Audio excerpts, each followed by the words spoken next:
Welcome to NNN News. I'm your host, Chris Tysis, and we're here with the NNN show talking about subscription services and the rise of them and the vast amount of them that is just popping up out of nowhere. Now, you might be subscribed to some of these services, or maybe none, or maybe quite a few of them. But in the next few months, and definitely the next few years, you are going to be feeling the pain of it financially. I'm going to make that prediction. Now, let's just look over some of the main subscription services and just see how much money you might be spending per month. Now, let's just say that this is Australian dollars. So if you're in America and I start talking about amounts that's about 50% more than what you normally pay for, don't freak out. But it's still going to be expensive for you. Here in Australia, we just tend to pay more for everything. That's just the way it is here in Australia with our low Aussie dollar. So let's just say that you're with Netflix, and that's about $14 here in Australia. That's the HD version without the family sharing stuff. So that's $14. That's not bad. It's not bad. But you also love your music, and you want to do Spotify or Apple Music. That's another $12. That's $26. Okay, it's not too bad. You're on the Switch service, Nintendo Switch. You know, here at Nintendo Engineers we have $30 per year, which is not bad. So let's just put that down as $2. So that's excellent. That's not bad. Things start to get a little bit little expensive now. You got a PlayStation as well, and you can play for PlayStation Plus, so you can actually go online and play games. So that's on average $6 a month.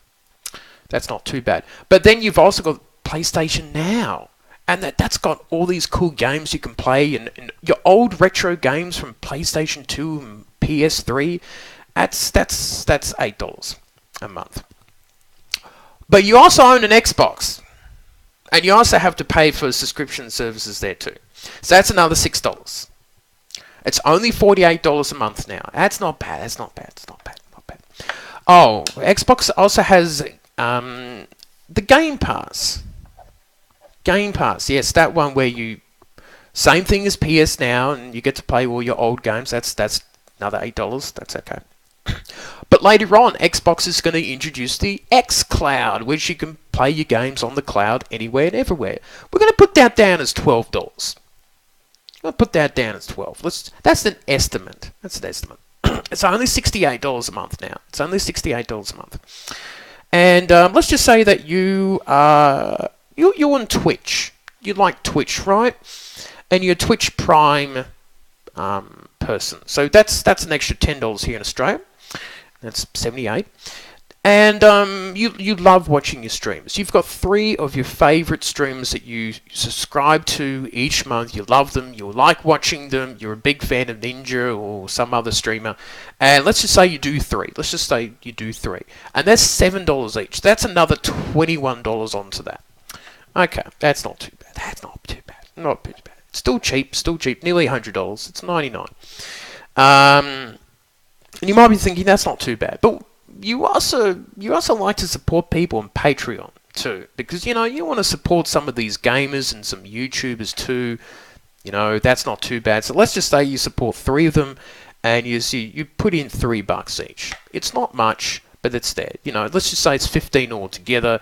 You do it at special. You do a high $10 one. You do a $3 and a $1 one, just to say that I'm supporting that person. So that's another 15 for Patreon. YouTube actually has subscriptions too. They have a joint paid subscriber thing each month, a bit like Twitch. So let's just say that you only follow two people online. So let's just say that's $6 each. That's another $12. It's up to $126 per month. That's not bad. That's not bad. That's not bad. That's not bad. But this is when things start to get a little worse. Google Stadia is coming along. That's another service that is coming along this year. And let's just say that's just $12. We're going to just do that as sort of an average of some of these new services. $12. That's fine. Shit, that's a lot of money. Shit. Oh, fuck. And then you've got Apple Apple TV Plus that's coming out. You know, you like Steven Spielberg, and then they hooked you in with Oprah at the end of that Apple presentation.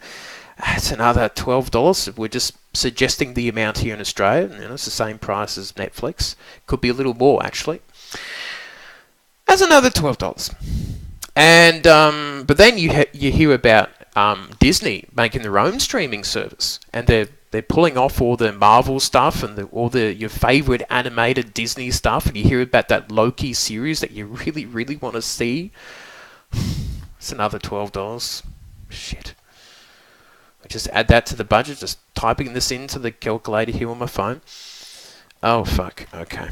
And then you've got Amazon Prime, you know, that's another type series. That's their streaming service that's going to be starting up too. And you're thinking, oh, well, there's not much there. Fuck, Lord of the Rings is going to be on it. I'm a big Lord of the Rings fan. That's another $12. Well, that's another suggested amount. That's another service right there. Fuck. There's no other Oh no, Apple Arcade. Are you shitting me? That's going to have 100 games, and some of them are going to be exclusive. We don't know the price, but let's just say we're going the base mark of $12, because here in Australia we pay a bit more. That's another $12. That's another $12. That's not too bad. So it's only cheap. It's only $10 each. You know, the grand total now for all these different services, just to give you an idea, here in Australia is $186.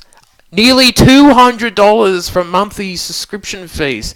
Now, to give you a bit of an idea, and I'm packages. Now, back in the old days, before we had subscriptions, we had pay TV. Remember the old days of pay TV where you'd have to pay $100 or something like that? That would be pretty difficult. Now, here on Foxtel, here in Australia, you can pay $99 for the Platinum HD. That is the most expensive service. You have, you know, sports, drama, movies, entertainment HD for $78 per month. You have movies, drama, and entertainment plus HD for $59 a month. You have sport, drama, entertainment, and HD for $58. And the ultimate package has, you know, entertainment, sports, drama, movies, kids, docos, and more, and that's $99. The whole point of the subscription models was to make it much cheaper for people to afford some of this stuff. And unfortunately, as you can see, it's getting to the point where people can't afford to have all these different services every month. You know, you've got to look after 3 different consoles. If you're a streamer, if you like watching streamers or support them, that could cost you a bit more money. You've got the xCloud, that's going to cost you a little more. You want to watch your Disney stuff, can't do it on Netflix. And if you like Netflix stuff, like, you know, Stranger Things, well, shit, you've got to pay for that too. Amazon's starting up their own stuff, and they've got the Lord of the Rings, which, you know, lots of people are into that. I am too. Google Stadia is another cost. Patreon, YouTube, even services like YouNow.com, where you subscribe, or there's a tip jar there for you to help people out there. So what I'm trying to illustrate here is it's getting to the point where it is unfeasible to pay for all these different fees. And it is like a financial death by 1,000 subscription subs. That's a big problem. That's a big issue for people to afford, because I couldn't afford all this. I don't do Netflix. I only do Spotify. I do the Switch. I don't have the other consoles. I don't sub to anyone on Twitch. I'll follow them, but I know I can't afford to pay that sort of stuff each month. Apple TV, no.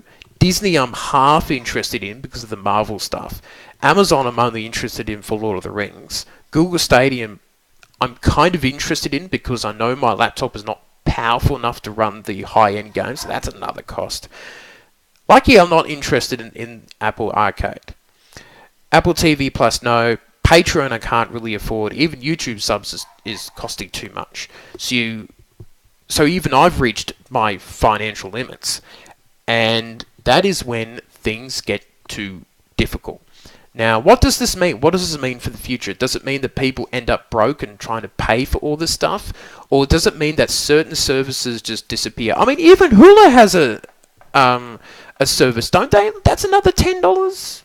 That's probably another $10. And even the BBC is trying to do their own streaming service thing. So that's another $10. That brings you over $200 per month. So it's actually getting to the point where different companies are pulling their services from Netflix and things like that, and you have to now pay for all these different services to get all the TV shows that you want. When the old days, it used to be on Foxtel or free-to-air TV, and you paid $100. Now it's getting to the point where even pay TV is looking a lot cheaper than it was 5 or 10 years ago, and that's the whole gist of the video. What do I think is going to happen in the future? I think some subscription models are going to suffer, and I think some people will not be able to afford this, and there might be a bit of not a video game crash in 1983, but maybe the market will shrink a fair bit, that there won't be as much money in the subscription services world, because not everyone can afford to pay for all this. And that's a big concern that I have. Like here for Nintendo fans and for Switch owners, that subscription model that we have is probably by far the cheapest, on average $6, $2 a month. Really cheap compared to, your $8 to $12 and, up to $14, $15. So these are all the subscription models that I thought about, and there are probably quite a few others that you are subscribed to that I haven't heard of. So it's going to be interesting to see what the future holds. But what do you think about the future of subscription services? Can you afford to pay for all this? Do you want to see more subscription services? Do you want every movie and TV show company having their own streaming service and just making it more and more difficult for you to pay up? It's going to be an interesting future. Let me know what you think, and we'll see you next time on Nintendo News.